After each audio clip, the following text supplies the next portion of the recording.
les grandes gueules et nous recevons aujourd'hui dans le grand oral des GG Raphaël Glucksmann qui est tête de liste aux Européennes avec le Parti Socialiste, fondateur de Place Publique. Question de Fatima Idbounoua, notre prof de français. Non, avec Place Publique, vous avez vanté, en tout cas c'est le désir de dépasser les divisions de chapelle et dans un même temps vous commencez avec des divisions de personnes, notamment Farid et comment c'est son nom de famille, qui a fondé Place Publique avec vous. Alors n'est-ce pas contradictoire ?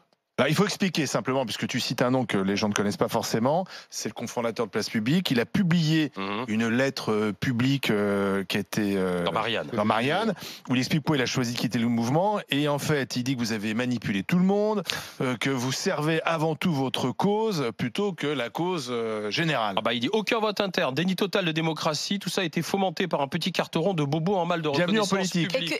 Et surtout sur les gilets jaunes, que vous aviez eu des propos très déplacés au départ. Donc sur l'ensemble, comment vous expliquez tout ça ? Alors déjà, il dit même que il met entre guillemets que j'aurais dit que c'était un truc de fasciste. Mais j'ai écrit, j'ai dit, j'ai pensé toujours exactement l'inverse. J'ai même écrit un livre avant la crise des Gilets jaunes en disant ça va arriver parce qu'on vit dans une société de solitude tellement injuste où les gens sont tellement pressurisés qu'à un moment ça va exploser socialement. Donc j'ai jamais pensé que c'était un mouvement de fascisme. Je l'ai jamais dit et je l'ai jamais pensé. Mais d'autre part, quand on dit qu'il y a eu un déni de démocratie, c'est drôle. C'est quand même quelqu'un qui est pas allé à l'Assemblée générale où à 90% le mouvement a donné mandat pour constituer une liste d'union et pour dire on y va. Donc à un moment, je ne sais pas, moi on m'avait prévenu que dès qu'on entre en politique, il faut pas le faire parce qu'il y a des boules puantes qui arrivent dans tous les sens. C'est juste la confirmation. Alors, il y a les boules puantes et puis il y a des besoins d'explication parce que vous vantez les mérites de la social-démocratie. Or, vous avez eu plutôt un passé libéral puisque à un moment donné vous étiez proche, et on le connaît bien parce que Édouard Philias ça a été une des grandes gueules, le patron d'Alternative Libérale, et vous auriez pu être candidat de ce mouvement qui est un petit mouvement Alternative Libérale mais qui est pour le libéralisme économique à fond. Donc vous avez évolué, qu'est-ce qui s'est passé ? Alors déjà, j'ai jamais été candidat pour Alternative Libérale, mais moi j'ai toujours dit, moi je suis né, et j'ai même écrit dessus, sur cette évolution, moi je suis né dans la philosophie libérale. Je veux dire, je viens d'un univers philosophique et de pensée qui est libéral. Mais il y a eu un moment déterminant, ça s'appelle 2008, et la crise dans laquelle s'est enfoncé l'ensemble des démocraties libérales. Et on ne peut pas ne pas prendre en compte cette crise. Et cette crise, elle est largement liée à un système capitaliste qui est devenu fou. Et donc, moi, ce que j'explique souvent, c'est être libéral à Moscou en 1970, ça c'est pas la même chose qu'être libéral à San Francisco en 2018. Et donc, il faut penser en fonction de son époque. Et j'ai pensé mon évolution. Moi, je pense que un des grands échecs de la gauche, c'est précisément de mon logiciel de pensée originel, qui était une gauche libérale, convaincue que, c'est les libertés individuelles qui déterminent absolument tout. Et qu'est-ce qu'on a laissé faire dans ce logiciel de pensée-là? On a laissé déstructurer nos sociétés, on a laissé fracturer nos territoires, on a laissé la puissance publique être réduite à l'impuissance. Et simplement, moi, quand j'explore les erreurs qui ont été commises, je m'exclus pas du tout de ces erreurs. Sauf qu'en France, c'est pas ce qui s'est passé. En France, la France reste un pays très loin de ce libéralisme, très social-démocrate. Vous savez, j'étais à Creil lundi. Qu'est-ce qui se passe en France en ce moment? J'étais à Creil lundi. En France, en ce moment, on ferme les maternités les unes après les autres au nom de l'austérité budgétaire. Et même quand on est dans le cadre de cette austérité budgétaire, qu'est-ce qu'on fait? On a un choix à faire à Creil, l'administration et le gouvernement ont un choix à faire entre Creil et Senlis. D'accord? Une ville pauvre, démographiquement dynamique, et une ville moins démographiquement dynamique et beaucoup plus bourgeoise. On choisit de donner la maternité à Creil. C'est-à-dire qu'on envoie les services publics là où on a le moins besoin de services publics et on retire les services publics là où on en a le plus besoin. Et ce que j'essaye de porter, c'est cette idée qu'il faut réhabiliter justement la vocation des services publics. La vocation des services publics, c'est de construire un territoire qui soit cohérent. C'est-à-dire, précisément, ils doivent être là où on a besoin d'eux. Et donc, à Creil, les gens, ils n'ont même pas de voiture pour faire les kilomètres qui les séparent de Senlis. Mais que je dis, c'est peu importe le prix. Non, c'est pas peu importe le prix. Il faut qu'il y ait un service public. Moi, je suis désolé. Mais il faut qu'il y ait une maternité là où il y a 1600 naissances par an. Oui, il faut une maternité. Il faut que l'État soit présent et permette à un territoire de conserver une attache avec la République, oui. Justement, en lien avec l'Europe, là, on entendait, on avait ce sujet-là tout à l'heure sur la privatisation de 150 barrages hydroélectriques. On a parlé aussi de la privatisation des aéroports. Quelle est votre position dessus? Parce que là aussi, c'est pour suivre des directives européennes. C'est pour. Alors, où vous en êtes dans tout ça? Eh bien, l'enjeu, déjà, c'est de transformer la politique européenne. Et ça peut se faire à traité constant. Il n'y a pas besoin de balancer l'Union européenne par-dessus bord. Il suffit de mener un combat politique pour que l'Europe cesse d'être une incantation au démantèlement des services publics. Oui, mais qu'est-ce que ça veut dire transformer? Parce que vous avez des termes flous pour que pour que ça rassemble. Et le problème, c'est que quand c'est flou, il y a un loup. Précisément. C'est hyper précis. Qu'est-ce que ça veut dire? C'est hyper précis. Ça veut dire qu'il faut arrêter de ce dogme du libre-échangisme absolu. Ça veut dire qu'il faut un protectionnisme vert aux frontières de l'Union européenne. Ça veut dire qu'il faut un fonds d'investissement dans les services publics. Vous savez ce qu'on a fait pendant la crise, depuis la crise de 2008? On est en période de crise, et on a sabré dans les services publics. Et la Commission européenne expliquait qu'il fallait sabrer dans les services publics pour faire des économies. Or, en période de crise, c'est précisément... On n'a rien sabré, arrêtez. C'est précisément en période de crise, parce que la crise était moins forte. C'était bon pendant la crise, d'ailleurs. Si ça avait été Hollande, ça aurait été pire, je peux vous dire tout de suite. Ça, je vous laisse votre jugement, mais... Non, mais dites ce que vous pensez, c'est super, mais bien sûr, vous pensez qu'en Espagne ou en Grèce, on n'a pas sabré dans les services publics? Non, mais on parle de la France. Non, mais d'accord, mais on parle de politique européenne. La question, c'était sur la politique européenne. Et donc, ce qu'il faut, c'est changer ce personnel politique à Bruxelles. Je ne dis pas qu'on va y arriver comme ça en une élection, mais simplement, il faut changer ce discours. On est en train de dégoûter les gens de l'Europe. Si on a fait l'Europe, c'est aussi pour préserver un modèle commun. Et ce modèle, ce n'est pas le modèle américain. C'est pas le modèle américain. C'est un modèle où les services publics sont forts. Une question concrète, la question migratoire. Quelle est votre position sur les migrants entre Angela Merkel qui accueille 1 million de migrants et Matteo Salvini qui n'en veut plus? Moi, je vais avoir une position extrêmement claire, même si elle est impopulaire. Je trouve que Angela Merkel, en accueillant 1 million de personnes, a sauvé non seulement 1 million de personnes, mais elle a sauvé l'honneur de l'Europe, et elle a fait plus que sauver l'honneur de l'Europe, elle a sauvé l'Europe en tant que telle, parce qu'on commençait à rétablir des frontières entre la Hongrie, entre l'Autriche et la Hongrie, entre l'Autriche et l'Allemagne, ça aurait explosé, et elle a assumé seule. Et à ce moment-là, les autres Européens, ils regardaient leurs chaussures, sauf les Suédois. Et donc, ce qu'il faut, c'est installer un droit d'asile européen, et faire fonctionner ça de manière de solidarité européenne. Pourquoi est-ce qu'il y a Salvini en Italie? On a largement tous contribué à l'émergence de Salvini, parce qu'on a laissé les Italiens gérer tout seuls le flux migratoire, et qu'on n'a pas assumé de solidarité européenne. C'est sur ces questions que l'Europe doit s'affirmer, et qu'il faut justement envoyer des gens qui sont capables de combattre pour ça. Quitte à être minoritaire, c'est pas grave. Parce que être minoritaire, ça ne fait pas changer les choses. Non, bien. Vous savez pourquoi aussi, dans les sondages, par exemple, une majorité des gens sont contre l'accueil de l'Aquarius? C'est aussi parce qu'il n'y a aucune parole publique forte qui assume de défendre cet accueil, qui assume de dire que c'est un scandale, qu'un bateau humanitaire soit traité comme un bateau de pirate par les États européens, c'est un scandale. C'est les Européens qui ont sauvé les migrants, c'est pas les Africains qui ont sauvé les migrants de la Méditerranée. Heureusement qu'il y avait des Européens qui ont sauvé les migrants de la Méditerranée. Bien sûr, mais il y avait Mare Nostrum. On nous culpabilise toujours sur cette question, mais il n'y a que les Européens qui se soucient du problème des migrants. Moi, je ne dis pas culpabiliser, mais simplement, je pense que personne ne parle à ces millions de Français qui, eux, accueillent. Je veux dire, il y a quand même des pans entiers de la population française. Vous sondez les Français. On a l'impression qu'il n'y a que des électeurs du Front National. Mais non, mais quand vous sondez. Exactement. Il y a des millions de Français qui font preuve d'une générosité incroyable. Il n'y a pas de parole publique qui relaie leur générosité. Les Français sont inquiets. Ils sont inquiets de cette migration. Ils sont inquiets de la mondialisation. Ils sont inquiets de ces ouvertures. Et ils ont raison d'être inquiets de la mondialisation. La mondialisation, c'est pas seulement la mondialisation version capitalistique, c'est aussi la mondialisation des gens qui rentrent chez nous, et ça leur fait peur. Vous pouvez pas simplement dire ah oui mais non, ils se trompent, il faut prendre ça en... Non mais je veux bien, mais d'accord, mais aussi notre rôle ça peut être de rétablir. Marine Le Pen est au second tour. Notre rôle ça peut aussi être des fois de rétablir des faits, d'accord.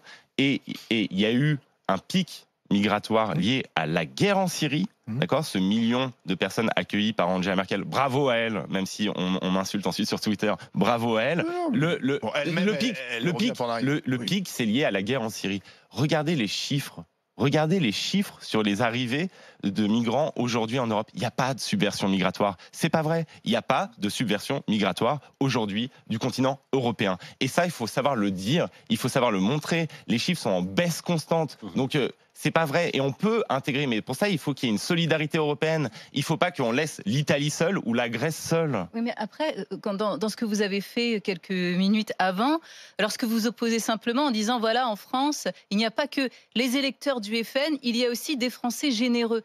Moi, cette pensée un peu binaire où, voilà, les méchants du FN, et que si on est contre... où on est généreux, il y a quelque chose quand même qui est de l'ordre de la peur et qui est au-delà du discours. Parce que le discours moral, justement, on entend beaucoup le discours moral et il faudrait que ce discours-là soit accompagné aussi de choses concrètes, de choses économiques. Parce qu'il y a des personnes qui sont contre, mais parce qu'elles disent comment. Elles disent j'aimerais, bien entendu, et d'un point de vue moral, et c'est des gens généreux qui peuvent aussi se poser des questions. En plus, donc il faut répondre à ces personnages. Franchement, j'ai passé 2 ans à répondre en disant justement que moi, quand on m'interpelle, et bien des fois, je sens bien que nos réponses, elles sont pas bonnes. En fait, elles sont pas bonnes. Si on reste dans le registre de l'indignation morale, ça ne suffit pas, ça va pas convertir. Et les gens, quand ils disent, mais il faut montrer qu'on est capable aussi d'intégrer socialement, économiquement, culturellement, c'est vrai. Il faut qu'il y ait une politique d'intégration forte. Mais la vérité, c'est qu'aujourd'hui, il y a des gens qui meurent en mer Méditerranée, qu'il y a des mômes qui dorment dans les rues en France et que c'est pas du tout un problème insoluble et qu'il faut savoir le dire aussi. Sauf qu'après, que le non-accueil, ça entraîne ces mômes dans la rue qui scandalisent absolument tout le monde à juste titre. Et donc, il faut savoir l'assumer. Le visage de la France est en train de changer. Il y a un très bon bouquin de Jérôme Fourquet qui le dit très bien. Une France républicaine, une et indivisible est en train de se transformer en une France plutôt communautariste. Est-ce que ce discours que vous tenez tient encore la route où chacun vit à côté de l'autre sans forcément vivre ensemble? Moi, je vais vous dire, je suis ultra contre le communautarisme. Je suis ultra contre même l'idéologie multiculturaliste qui dit chacun dans son côté. On peut vivre dans une constellation de ghettos. Non, moi, je suis un républicain. Je suis pour un cosmopolitisme. Mais ça n'a rien à voir avec l'accueil des gens qui sont en Méditerranée. Au contraire, c'est si on développe une politique républicaine forte, on va pouvoir convaincre les gens de rouvrir les ports et d'accueillir les gens. Donc moi, je suis d'accord. Il y a eu une erreur multiculturaliste d'une partie de la gauche, mais c'est l'enjeu aujourd'hui, c'est justement d'être fidèle à cette France républicaine une et indivisible que vous évoquez. Et cette France, c'est quoi? C'est une France qui est capable d'accueillir des gens qui meurent en mer. Et c'est une France qui a accueilli des centaines de milliers de républicains espagnols en un an. C'est une France qui a... Non, mais pourquoi c'est pas la même chose? Parce qu'aujourd'hui, il y a une différence qui est culturelle, qui fait peur aussi aux Français, une différence d'appréciation des rapports hommes-femmes, et ça, il y a une crainte aujourd'hui qui est peut-être déraisonnée. Vous vous souvenez de la crainte qu'il y avait? Non, mais vous vous souvenez juste... Aujourd'hui, ça aussi, il faut le percevoir. Vous vous souvenez, non, vous êtes trop jeune, et moi aussi, mais on peut pas s'en souvenir parce qu'on se souvient des l'histoire, de la crainte qui accompagnait l'arrivée des Polonais ou des Italiens. Je veux dire, c'était... Et là, il y a eu une politique aussi de religion. Oui, il n'y a pas de problème culturel. Mais vous pouvez le nier, mais non, dans la société, il y a un ressenti aujourd'hui qui est celui-ci. Je ne dis pas que c'est bien ou que c'est mal, mais il est là. Oui, bien sûr. Et quand vous dites la communautarisme, je suis contre totalement. Moi, je suis désolé. Dans beaucoup de pays où je vais, les communautaristes, il existe. Les gens ont envie de vivre entre eux, entre communautés. Ils n'ont pas forcément envie tous de se mélanger. Mais la France, c'est plus que ça. Mais vous savez, la France n'est pas construite comme ça. La France n'est pas construite comme ça. Mais ça devient. Non, mais moi, je pense qu'il faut qu'on reste fidèle à notre promesse républicaine, justement, où on arrive à se transcender soi-même, où on arrive à transcender ses origines, où on arrive à participer à un projet collectif qui transcende ça. Mais vous savez, cette sécession, elle n'est pas juste communautariste. Il y a une sécession sociale en France. Je veux dire, non, mais c'est vrai. C'est la plus grave, peut-être. Oui, mais bien sûr, c'est la plus grave. Et on vit en plein dans une crise qui soulève cette question sociale. Et la sécession, elle est générale. Pourquoi? Parce qu'en fait, il y a un abandon de la promesse républicaine qui n'est pas simplement un abandon de la promesse républicaine sur la question des religions, qui a un abandon de la promesse républicaine sur cette idée qu'on a des institutions qui permettent à des gens de classes sociales différentes de se rencontrer, de se croiser, de vivre ensemble, de faire des projets communs. Mais typiquement, on a aboli le service militaire. Et on ne s'est jamais posé la question, à ce moment-là, si on le remplaçait par quelque chose. Donc nous, ce qu'on propose, c'est un service civique européen. C'est-à-dire qu'il faut que les gens se croisent, que les gens vivent ensemble. C'est ce que Macron a été élu sur ce type de promesses. Et après, dans l'application, on nous a dit ah mais c'est compliqué à mettre en place. Vous savez, Macron, il a été élu sur plein de promesses qui sont pas mal. Le pacte Girondin, Macron, il a été élu sur la promesse du pacte Girondin. On va rendre à la démocratie locale sa capacité à s'autogérer et on va créer une démocratie européenne. Et résultat, on a un Jacobin héritier de Louis XIV. Deux questions très courtes d'actualité. Le Brexit, il faut un Brexit dur, un Brexit mou. Moi, ma position de principe, c'est de dire, une fois qu'on a voté, on ne fait pas revoter les gens. Donc s'ils sont votés pour partir, ils sont votés pour partir. Mais j'avoue, franchement, j'ai été ultra ébranlé par les 5 millions de personnes qui sont descendues dans la rue. Et je me suis dit, si moi j'étais britannique, je serais allé dans la rue. En plus, ils ont été mal informés, il faut reconnaître. Mais il faut faire attention. Faut faire attention. Vous trouverez pas plus pro-européen que moi. Mais il ne faut pas que l'Europe soit une prison où si les peuples veulent sortir, on les enferme à triple tour. On fait revoter jusqu'à ce qu'on vote bien. Une autre question. Mais moi, c'est mon problème de principe avec ça. Non, mais c'est vrai que c'est mon problème de principe. Mais je serais britannique, je serais dans la rue. Quand le peuple vote mal, il faut le changer, c'est ça, Jacques? Et dernière question, une question qui concerne la France et l'Europe, le retour des djihadistes. On doit tous les accueillir, il faut faire le tri, on prend les enfants, pas les adultes. Non, il y a une question qui pour moi est une question de principe, c'est la question des enfants. Les enfants ne peuvent pas être jugés responsables des crimes commis par leurs parents. Donc la question des enfants, c'est une question extrêmement importante, c'est une question de principe. Et je sais j'ai vu un sondage où il y avait 2 tiers des Français qui disaient que les enfants, il ne fallait pas les ramener. Là, voilà, il faut accepter d'être minoritaire parfois dans la vie. Il faut ramener ces enfants français et les ramener coûte que coûte. Maintenant, sur la question de ceux qui ont commis des crimes en Irak, par exemple, s'ils doivent être jugés par la justice irakienne, qu'ils soient jugés par la justice irakienne. Merci Raphaël Glucksmann, Place Publique. Merci d'être passé par le grand oral des GG. Merci à vous. Bonne campagne à vous. C'est comme le bac. Et puis à bientôt. Au revoir. Allez, on enchaîne avec le GG et vous, s'il vous plaît. RMC, les grandes gueules, les GG et vous. Et c'est Catherine qui va nous rejoindre dans les cadres de santé. Elle vient régulièrement assister au GG. Elle prend la parole quand elle le peut. Catherine, bonjour. Vous allez reprendre la parole avec Johnny Blanc. On a parlé notamment des fake news, de ce qui se passe sur les réseaux sociaux. Et il a été à un moment question de l'éducation des enfants. On réécoute Johnny. Ce qui est impressionnant, c'est que les parents ont abandonné l'éducation de leurs enfants. Et quand quelqu'un s'en occupe, ils portent plainte. Moi, c'est ça qui me choque. Parce qu'il y a un moment, je veux dire que tu fasses pas ton job, bon, c'est déjà pas terrible. Mais que quand quelqu'un essaie de le faire, tu veux le dégager, je trouve que ça va trop loin. Et ce qui est complètement illogique, c'est qu'effectivement, l'institution qui est derrière les enseignants... J'aimerais pas être à la place de ses parents aujourd'hui. Ne réagissent pas. Ouais. Et au contraire, on va te dire, bon allez, voilà, on te fait une petite mise à pied conservatoire le temps que l'affaire se calme. Mais non, c'est pas ça. Alors, on a parlé 2 fois d'éducation des parents, c'était au sujet des fake news des Roms, et puis ensuite, après le suicide de cet enseignant, contre qui des parents ont porté plainte pour violence aggravée. Catherine, allez-y. Oui, donc je voulais que vous reprécisiez votre pensée par rapport à ce que vous avez avancé. Est-ce que vous avez des chiffres? Est-ce que vous avez des écrits documentés sur le fait que les parents abandonnent l'éducation de leurs enfants? Alors, je vais seulement emmener mes petits-enfants à l'école toutes les semaines et je vais les récupérer. Et quand je vois comment se comportent les gamins et comment se comportent les parents et les propos que tiennent les parents, je me dis pauvre gosse. Donc vous avez la vision de votre département des Deux-Sèvres? Non, enfin j'ai la vision, je vis pas dans un vase clos, je discute avec plein d'amis qui vivent dans d'autres régions et je m'aperçois que c'est à peu près toute la même chose. Même constat. C'est à peu près le constat. Ce sont sur des sentiments, des opinions, mais pas sur des faits. Sentiments, on voit bien, on a tous des potes qui sont profs, qui sont instits dans les écoles, et quand on voit quelque part que le gamin qui prend une punition, les parents viennent jusqu'à discuter la punition dans la classe parce que c'est pas normal que son gamin il a rien fait, il peut pas avoir une punition, même si elle est collective. Enfin, qu'est-ce que c'est que ça? C'est un fait sociétal, c'est parce qu'on est dans une société où l'enfant est roi. Et qui a fait de ses enfants des rois? Les parents, je suis désolé. Et la société? Non, mais qui fait la société? Les gens qui vivent dedans. Je suis désolé. Attendez, moi j'ai des enfants, mais mes enfants, ce ne sont pas des enfants rois, et je pense que je suis une enfant du baby-boom. Mais ça dépend aussi, quand vous avez des enfants, des parents qui vont travailler et qui laissent leurs enfants soit dans des garderies, soit à des babysitting ou des jeunes filles au père, quelle est la garantie de l'éducation là? Ou quand les parents vont abandonner leurs enfants dans des pensionnats bien chics, bien bon genre, pour des élites, futures élites de la société, dites-moi un petit peu comment les enfants, comment les parents abandonnent leurs enfants là. Et quel est le résultat de cette éducation? Qu'est-ce qu'on va faire dans la société de ces enfants? Comment vont-ils être? Je vais vous dire le rôle des parents qu'avaient les parents de mes parents, la génération de mes parents. Je pense que c'est les mêmes valeurs qu'avaient mes parents. Mon père n'était pas mon pote. D'accord. Parce qu'ils étaient le père, rigides. C'était l'autorité. Bien sûr. Juste, mais c'était l'autorité et on faisait pas les marioles. Ma mère, c'était un petit peu plus coulante parce que voilà, c'est la mère, plus protectrice pour les enfants. Et je dis, il y avait des règles bien strictes. Aujourd'hui, il n'y a plus rien. Je regarde, les gens vivent, leurs enfants, c'est leurs copains.